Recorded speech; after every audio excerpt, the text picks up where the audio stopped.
Good morning, Fort McMurray, Wood Buffalo, and the rest of the world. You've tuned in to the Mac City Morning Show. I am your host, Elliot Pierre, and we're going to start the show off the same way we start every show off, with a moment of gratitude. I know you could be doing a million other things with your time, so the fact that you're spending with us truly does mean the world to me, so thank you. On that note, Tanner, hit him with the intro.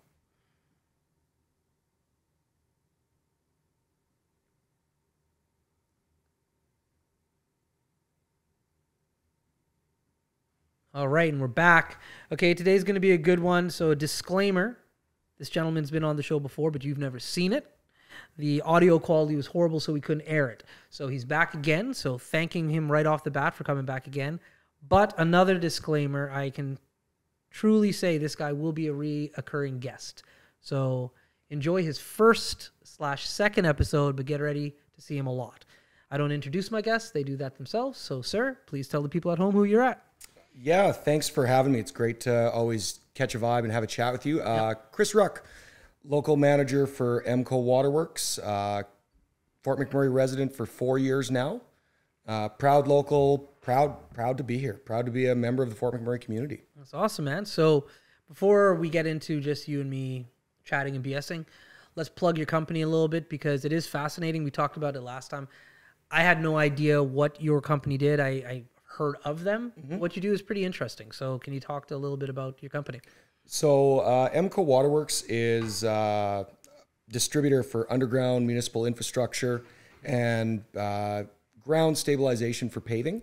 Okay. So underground PVC, fire hydrants, storm drains, sewer lines, everything that goes underground from the water treatment plant to your house. And then once you finish in the refuse, leaves your house, it goes from your house back to the plant. Yeah. Everything underground we sell, and when it comes to paving, your geosynthetics, it's nothing glamorous, but it's something that a lot of people don't think about. It's pretty fascinating in regards to you wouldn't think about it because it's out of sight, out of mind, basically. Kind of like the plumbing or the electrical work in your house. You're just like, it's behind those walls. But it's a crucial service. Like, if you don't have it, you ain't going to the washroom. Yeah. Or going to the kitchen, for goodness sakes. Yep. Well, So- you can go to the washroom. Yeah. It probably won't go very well. That's right. So how did you find yourself in this career? Because it's something that I don't think is very mainstream that people would know about. Your guidance counselor at high school is not telling you about it. Yeah, no. So great question. Get asked a lot. So I spent 8.5 years on the drilling rigs. Came out of high school, I apprenticed as a chef. Got tired of the long hours, no great income. It was a good lifestyle, fun, travel. Yeah. One night had some customers in, young guys spending ridiculous amounts of money. Yeah. Met them, chatted with them. They were rig hands, just in on spring breakup in Lake Right. Louise. Okay. At that point, I said, you know what? I think it's time for a change. I went and joined the rigs for 8.5 years. Oh, wow. Four in Canada, 4.5 across America. Okay. And then I wasn't a good human. I was very narcissistic, driven by money and ego. My sister one time had a heart-to-heart with me and told me, you're a real piece of crap. Yeah. I was driven by how much money I had, flying status, and just everything you would think about oil field trash. That was me. Yeah. Sat down with my aunt and uncle. He was a valve salesman. Loved the way his lifestyle seemed to be. Changed careers, restarted everything I knew. Yeah. Got given a great opportunity by a man who mentored me into being a sales professional. So yeah, 4 years ago, moved up here. Yeah. Just kind of a one-off opportunity from a great guy. And Yeah. now here I am doing exactly what I want to do. That's awesome. Yeah. Yeah, you're a super aware guy. That's why I like hanging. We've only recently met over the last month or two. Mid-June we met. Yeah. You're super aware of who you are and how you carry yourself, which is rare. Thank you. Yeah, man. Thank you. It's a great quality. I attribute a lot of it to my therapist. Okay. I mean, I've put time in to work on myself. We all have our downfalls. Like anybody you meet's going to have their hiccups. That's right. Luckily, being aware and having people talk to me and good support system. Yeah. Really understanding mental health and get yourself in check. And Yeah. every day just seems to get better and better. Yeah, man. Now, the other thing that's really interesting about you, and you're not wearing them today because we're not on the golf course, Correct.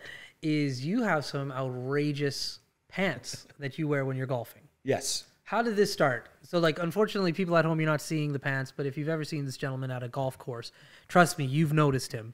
How did this whole awesome, cool fashion start? So I've been golfing for, what am I now? I'm 36. I've been golfing for 25 years. Okay. I watched the movie Caddyshack. Yeah, And great movie. Rodney Dangerfield had the most ludicrous outfits at the time. And always found it funny. And then as I got older, started golfing with friends, it was, well, let's wear loud golf shirts. Right. Have a good time. And then I discovered a website, Loudmouth Golf's, John Daly's company. Okay.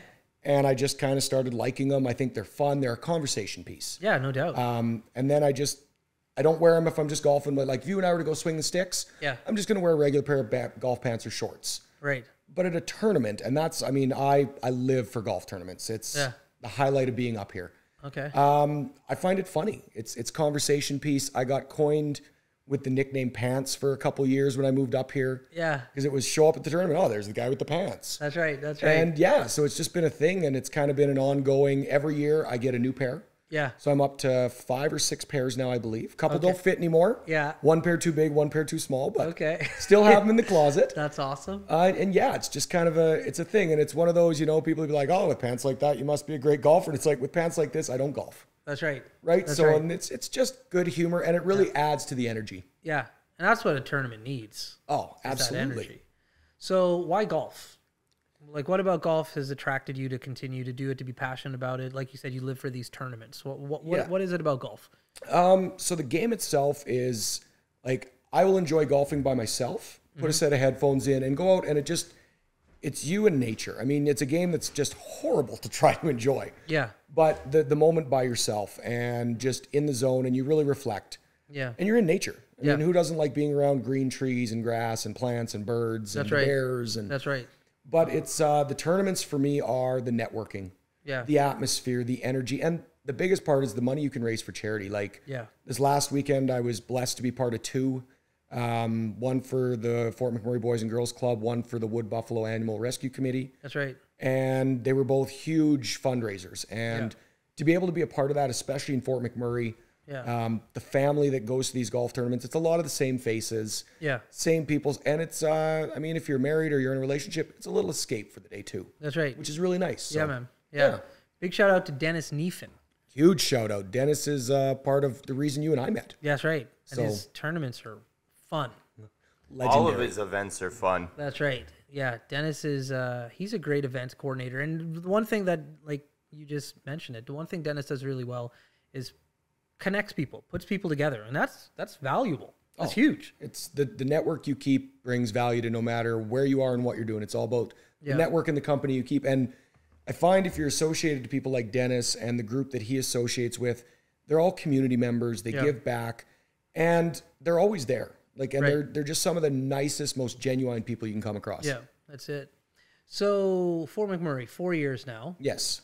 You've traveled Alberta. You've traveled the States. You've seen some things. Seen some things, some places. Yes. What about like me and Tanner? We're kind of biased here. We're born and raised in Fort McMurray, so we can say like this is our home. Oh, you guys are almost like the rare white buffalo. Yeah, that's right. We like to call ourselves unicorns. But what is it about this community that, like, you were living in, like you said, Lake Louise, for goodness sakes? Like, talk about beauty. Yes. What about Fort McMurray, like, really makes you want to and continue to stay here? It's hands down the community and just the people. Yeah. Like, everybody wants to get to know you and who you are. And I find that because there's so many people coming and going or from across the country, everybody wants to feel like they're at home, even though, I mean, for lack of better terms, it's been a transient city. Yeah. To me, it's just the community, the fact that you're a staple of the Alberta and the Canadian economy. And to be in a city that, I mean, the word resilient just stands in my mind about everybody and everything up here. Yeah. And just to be a part of it, and you might as well make the most of where you are. I mean, I could walk around going, Fort McMurray. Yeah. But really, when you meet people, I mean, half the people you've had on your show, I know. Right. And they're all that face of the community. They love being here. Yeah. And you get past the stereotype or it's all ugly and drab. Yeah. Go drive down to the Thickwood Golf Course. Yeah. Take a look. Yeah. Like, just take a moment and understand that you're in the middle of the boreal forest. Right. Like, you just can't knock it. No, you can't. It's crazy how quick things are growing back, though. Like a lot of greenery is coming back when I was walking and driving around the course. Like, obviously, the trees are still burnt. Yes. But I was blown away with, it's been, what, 4 years since the fire? I think we're going on year 5. Give or take. Like, you're still starting to see a lot of foliage come back, and, like, it's looking good. Absolutely. Looking good. I never stepped foot in Fort McMurray Yeah. prior to March 2017 when I moved here. Oh, okay. I moved into Fort McMurray, never seeing it, never Yeah. driving up here. Right. But born and raised west of Edmonton. Yeah. You knew what the city was. You knew what it was. That's right. So, yeah. So we have a segment on this show called the Mac City Minute. Mm-hmm. It's Tanner's segment. He asks some questions. I never know what he's going to ask. So I wish you the best of luck. Tanner, hit him with the Mac City Minute. Alrighty, question number 1. What is your favorite way to enjoy your night after a round of golf? Tough one. Depending on the course, usually enjoy a cocktail or two after the game. Maybe try some chicken wings, or if it's an after a tournament, go to where the crowd's going and go enjoy an event somewhere. Question number 2. What is your favorite place you've ever played a round of golf? Ooh, that's a challenging one. I will definitely throw up to Banff Springs. That is a beautiful, spectacular course. Kananaskis, and I will always give a shout out to Cougar Creek Golf Resort. A course that I don't know how many have played, but if you ever get a chance west of Edmonton, hands down, just amazing. Question number 3. What is your favorite non-golf story from playing in a Fort Mac golf tournament? Hands down, it was last year after a tournament. We won't say any names. A few of us went down to EVP, and one guy was absolutely dedicated to getting a slice of pizza from the store there. Yes, yes. He walks out, literally, and he's going off about how great this pizza was. Now, we had a few drinks, Yeah. and he literally went to beverages. take a bite, dropped it on the ground. He stood there and looked at it for had to be a minute and a half, picked it up, blew it off, dirt and all, still ate it. Awesome. And just that made the whole night. And again, we won't say names because it was funny. Awesome. One of those moments, but that was gold. Love it. Question number 4. What is your favorite part of owning your business in the community? Hands down, the fact that we can help out local charities and just be an advocate for the city. That's what it's all about. And your final question. As someone who had never been here before they came, what food stood out the most in Fort McMurray? Wow, that's a bold question. Okay, there's a few. So no longer on the menu, the Reuben at East Village Pub. They need to bring that back. If you're listening, bring it back. Since 57 North opened, the Hangover Soup, hands down, I believe it's from Prime. I think they Okay. carried that over. Never tried that one. And I got to say the chicken wings at 57 North. And those have been your 5 questions. All right. I've got, how are we doing for time? We got a few minutes. Okay, good. I've got a pretty easy question to ask, and then I got something that's going to be a bit heated. Okay. All right. So the first one is, when it comes to chicken wings, we'll go easy first. Chicken Yes. wings. What kind of chicken wings do you like? Flavor? Are we talking salt and pepper, hot wings, lemon pepper? What are we throwing down on your wings?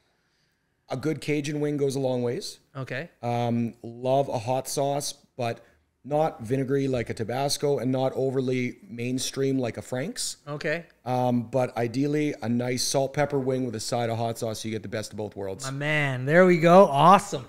I love this show called Hot Ones. It's on the internet. Amazing. Best show ever. Amazing. And I'm not a hot wing guy in regards to like I'm not great with heat. I can handle it, but I'm not. So I'm never gonna do the hot wing challenge. Yep. But like you said, like you get a good salt and pepper wing, and then on the side you got some hot sauce. That's good. Absolutely. So that was the easy question. Okay, A little bit more challenging one. let's go. We got an upcoming election. We got some people running for mayor. I don't want we're not going to say who we're voting for. Okay. Obviously, I don't want you to put any that's not what this is about. But what do you think? What are you thinking for our upcoming election? May it just be for the mayor or the council? I know you're a guy who follows and pays attention. Absolutely. So I'd love to hear your thoughts on it. I think as far as the council, the members running for council, I think we have a decent council as it sits. Yeah. I think there's some great people throwing their hat in the ring. Yeah. You've got a mix of tried, tested councilors, love Fort McMurray, love what it's about. You've got some people that are possibly doing it for personal gain, not for the greater good. Right. And for the mayoral race, I think you've got 3 candidates that all bring something very unique. And I really look forward to when they start talking about what they're going to do for the community. Right. And I think that's going to be a big push for where you're going to see the vote go. There we go. Okay, very political answer. You're coming back on the show after the candidates actually Love to. halfway through their campaign. You're going to come back. I'd love to hear your thought process. Absolutely. We actually will have all 3 of them come through the show and air their episodes probably at the same time your episode goes out. So it'll be fun. That'd be a good It'll time. be fun. Sweet. All right, man. Well, that's the end of our show. Thank you for coming. Really do appreciate it. Thank you for having me. I tell people to take me up on this offer and come back, and I want you to come. I know you will, so Hands I don't down. have to like bend your arm on that one. Before you leave, though, everybody gets a shameless plug, shameless shout out. This is your part to shine, so the mic's yours. Just a huge shout out to everybody in the city that's out enjoying the COVID restrictions being laxed. Supporting local businesses is huge. I work for a corporation. We're very fortunate. We have relationships we work with, but just get out and support the small businesses. I mean, I'll plug Tireland on here. Chantel, she's an amazing girl, takes care of all our needs. Just support the small businesses. 57 North is doing great things. Go check them out. And just, yeah, be local, act local, support local. It's all you can ask for. There we go. Awesome, my man. All right, for McMurray, Wood Buffalo, and the rest of the world, that's been another episode of the Mac City Morning Show. Thank you once again for tuning in. It truly does mean the world to me, so I can't say it enough. Thank you. On that note, hope you're having a great day. We'll see you tomorrow. Peace. What a deadly old way to end another morning show. Later, boys. It's so ballistic!